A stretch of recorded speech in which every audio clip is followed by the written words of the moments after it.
Hey guys, this is Randy with Souter Station Farm. I just got a new toy today, and we're gonna go open it up and go cut some wood. So today we're gonna be opening up the Katanaboy folding up prudence saw. I get a lot of down trees, whether that's from beavers or whether that's from windstorms in the fall or even in the spring. The pigs rooting stuff up, and all of our fence lines, our electric fence lines, will have trees down. Yearly, it's going to happen throughout the year. Snow loads, trees over the lines happen. Usually what you have is just one of these old pruning saws. I love these things. This is a Corona. And you can see, I mean, it's pretty beat up. I mean, the tip's broken off.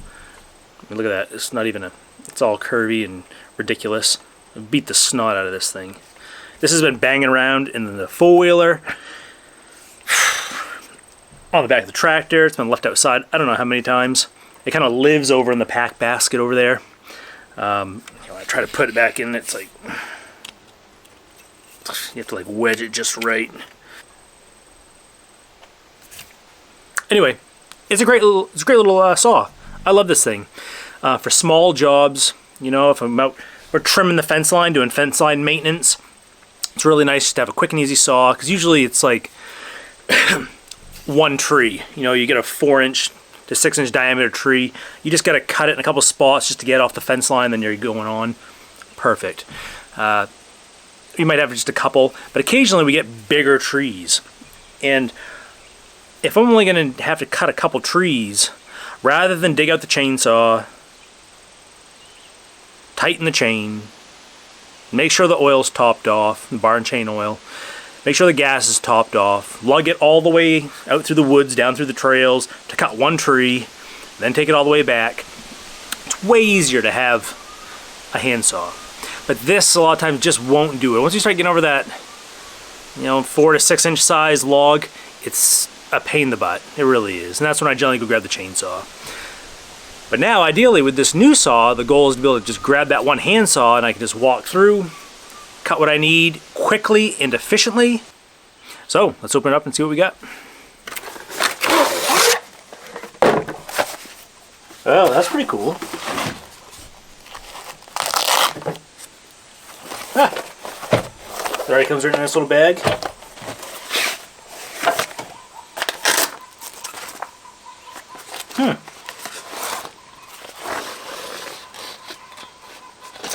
Oh, that's awesome.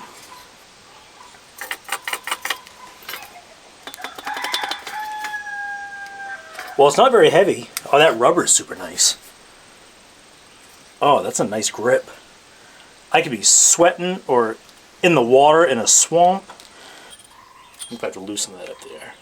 Let's get this little locking screw here. We need to undo. And then the blade should come out. Aha! There we go.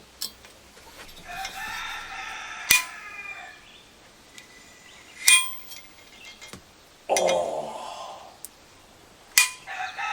So it has a lock right there. It's like two locks. So I guess you can't come down and just smash your fingers with it. And the second lock there. That's pretty sweet. Yeah, so inside here, that's all rubber. So that's pretty good, actually. I mean, it's better to have these teeth coming down and close. That secondary lock's gonna take a little getting used to. But, as your teeth come down, trying to get that lined up perfectly so it slides in there, that's gonna get all chewed up. But your blade's not going to get dulled up hitting metal, or there's a little bit of metal up here, but you'd have to be pushing pretty hard for it to really clip on that, and it's probably going to hit that rubber before anything.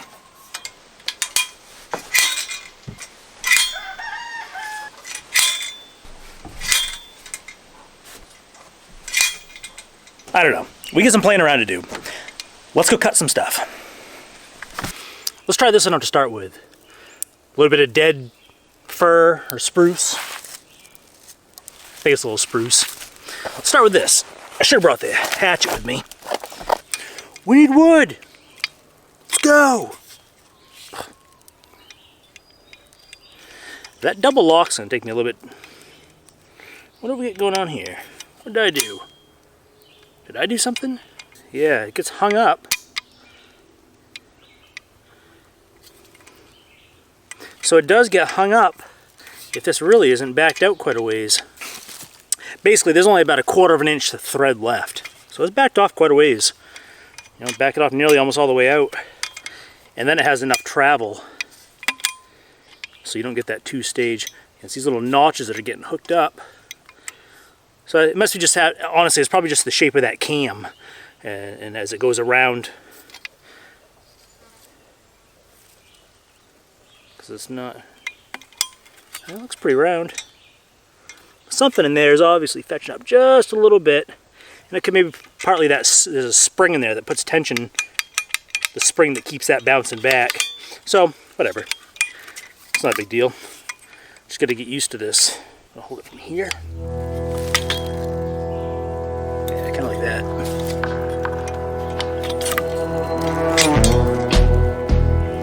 It's got something.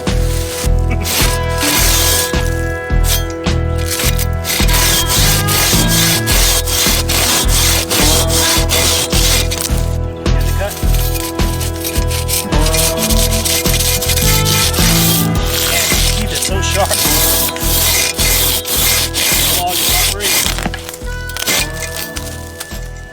Look how pretty those are. That was like a 3/4 inch tooth.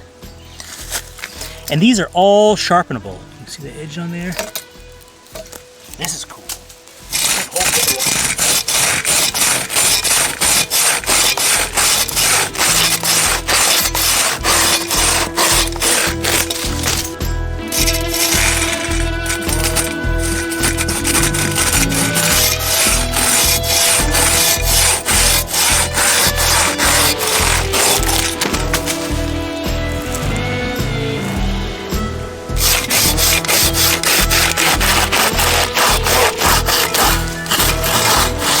Look, we're ripping.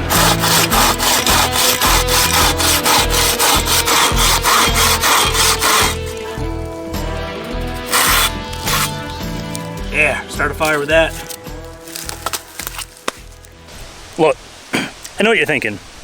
That saw worked really well on that small cedar and small spruce that are dead and half rotted. But how's it going to work on something more robust? Like some maple.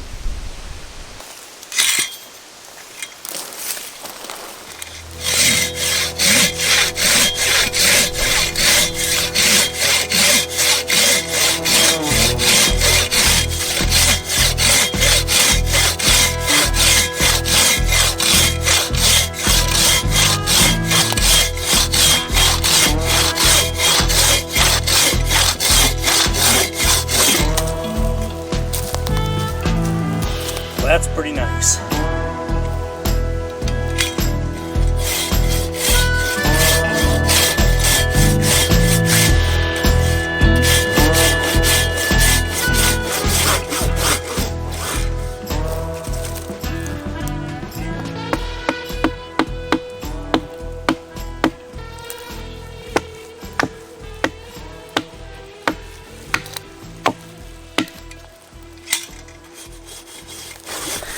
This saw is pretty sweet.